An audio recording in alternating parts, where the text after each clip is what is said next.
ناظرین، پچھلی ویڈیو میں ہم نے آپ کو جنگ عظیم اول کے بارے میں بتایا تھا۔ آج کی ویڈیو میں ہم آپ کو بتائیں گے جنگ عظیم دوئم کے بارے میں۔ جنگ عظیم دوئم کا آغاز اس وقت ہوا جب جرمنی نے 1 ستمبر 1939 کو پولینڈ پر حملہ کر دیا تھا۔ برطانیہ اور فرانس نے اس حملے کے رد عمل میں 3 ستمبر کو جرمنی کے خلاف اعلان جنگ کر دیا۔ ایک ماہ کے اندر جرمن اور سوویت فوجوں کے اتحاد پولینڈ کو شکست دے دی۔ ایک ماہ کے اندر جرمن اور سوویت فوجوں کے اتحاد نے پولینڈ کو شکست دے دی اور یوں پولینڈ نازی جرمنی اور سوویت یونین کے درمیان تقسیم ہو گیا۔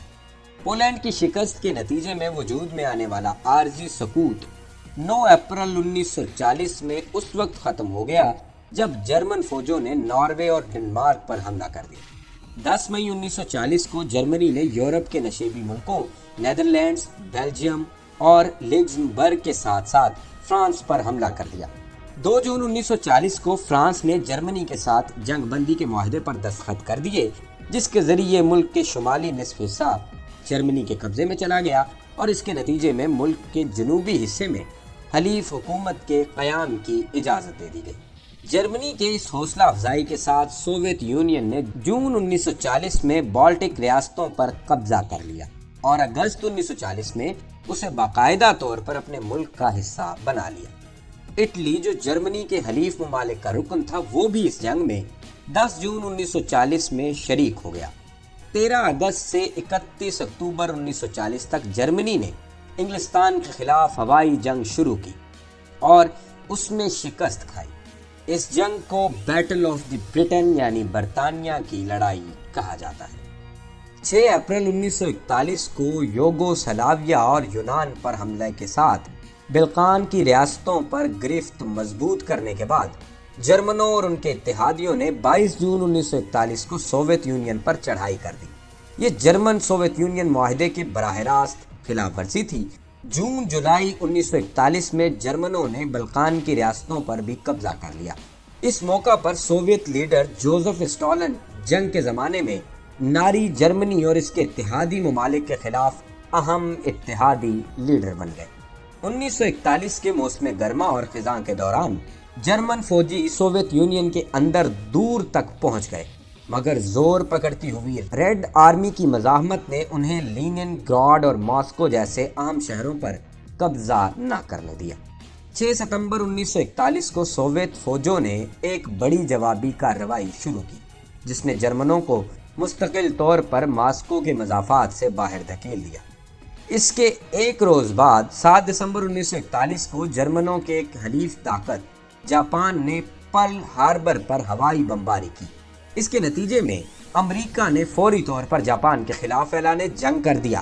فوجی تنازع کے بڑھنے کے ساتھ 11 ستمبر کو جرمنی اور اٹلی نے امریکہ کے خلاف جنگ کا اعلان کر دیا۔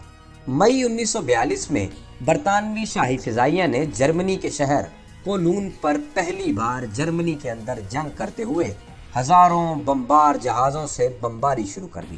اگلے 3 سالوں تک اتحادی فضائیہ نے منظم طریقے سے صنعتی تنصیبات اور تمام شہروں پر بمباری کی اور جرمنی کے بیشتر شہری علاقوں کو 1945 تک کھنڈرات میں تبدیل کر دیا گیا۔ 1942 کے اختتام اور 1943 کے شروع میں اتحادی فوجوں نے شمالی افریقہ میں سلسلہ وار زبردست فوجی کامیابیاں حاصل کی۔ فرانسیسی مسلح افواج کی طرف سے مراکش اور الجیریا پر اتحادی افواج کے قبضے کو روکنے میں ناکامی نے جرمن حلیف فرانس پر 11 نومبر 1942 کو جرمنی کے قبضے کی راہ ہموار کر دی۔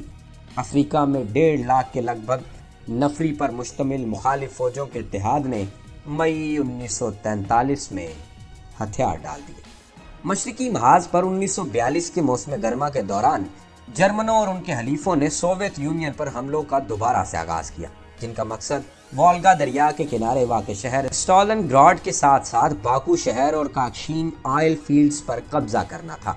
1942 کے موسم گرما کے آخر تک دونوں محاذوں پر جرمن حملے رک گئے۔ نومبر میں سوویت فوجوں نے اسٹالن گراڈ پر جوابی حملہ کر دیا اور 2 فروری 1943 کو جرمنی کی چھٹی فوج نے سوویت کے فوجوں کے آگے ہتھیار ڈال دیے۔ جرمن فوجوں نے جولائی 1943 میں ایک اور حملہ کرسک پر کیا۔ یہ تاریخ کی سب سے بڑی ٹینکوں کی جنگ تھی، لیکن سوویت فوجوں نے یہ حملہ ناکام بنا دیا اور فوجی برتری حاصل کر لی جو انہوں نے پوری جنگ عظیم کے دوران برقرار رکھی۔ جولائی 1943 میں اتحادی فوجیں سسلی میں اتریں اور ستمبر میں اٹلی کی سرزمین کے کنارے جا پہنچی۔ جب اطالوی فاشسٹ پارٹی کے گرینڈ کونسل نے اطالوی وزیر اعظم کو اقتدار سے محروم کر دیا تو اطالوی فوج نے اقتدار سنبھال لیا اور 8 ستمبر کو ایک معاہدے کے تحت اینگلو امریکی فوجوں کے آگے ہتھیار ڈال دیے۔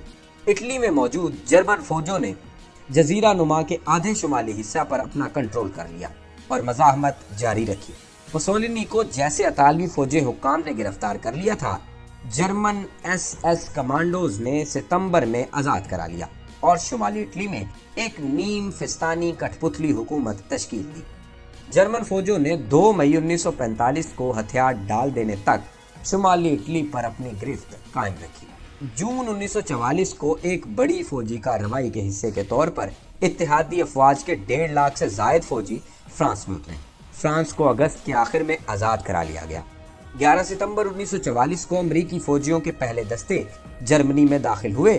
دسمبر کے وسط میں جرمنوں نے بیلجیم اور شمالی فرانس میں ایک ناکام جوابی حملہ کیا جسے بلج کی لڑائی سے جانا جاتا ہے۔ سوویت فوجوں نے 12 جنوری 1945 میں ایک شدید حملے کا آغاز کیا جس کے دوران مغربی پولینڈ کو آزاد کرا لیا گیا اور ہنگری کو ہتھیار ڈال دینے پر مجبور کر دیا گیا۔ 10 فروری 1945 تک اتحادی فوجوں نے جرمنی کے شہر ڈریسڈن پر بمباری کر کے 35,000 کے لگ بھگ شہریوں کو ہلاک کر دیا۔ امریکی فوجیوں نے 7 مارچ 1945 کو رائن دریا پار کر لیا۔ سوویت یونین کی طرف سے 16 اپریل 1945 کو ایک حتمی حملے کے نتیجے میں سوویت فوجوں نے جرمن دارالحکومت برلن کو گھیرے میں لے لیا۔ جب سوویت فوج لڑتے ہوئے رینج چانسلری میں داخل ہوئے تو ہٹلر نے 30 اپریل 1945 کو خودکشی کر لی۔ جرمنی نے 7 مئی 1945 کو مغربی اتحادیوں کے آگے رائن کے مقام پر اور 9 مئی کو برلن میں سوویت فوجوں کے آگے غیر مشروط طور پر ہتھیار ڈال دیے۔ اگست میں جب امریکہ نے جاپانی شہروں ہیروشیما اور ناگاساکی پر ایٹم بم گرائے تو بحر الکاہلی خطے میں بھی جنگ کا خاتمہ ہو گیا۔ ایٹم بم کے ان حملوں میں 1,20,000 شہری ہلاک ہو گئے۔ جاپان نے باضابطہ طور پر 2 ستمبر کو گھٹنے ٹیک دیے۔ دوسری جنگ عظیم کے نتیجے میں دنیا بھر میں تقریباً 5.5 کروڑ افراد ہلاک ہوئے۔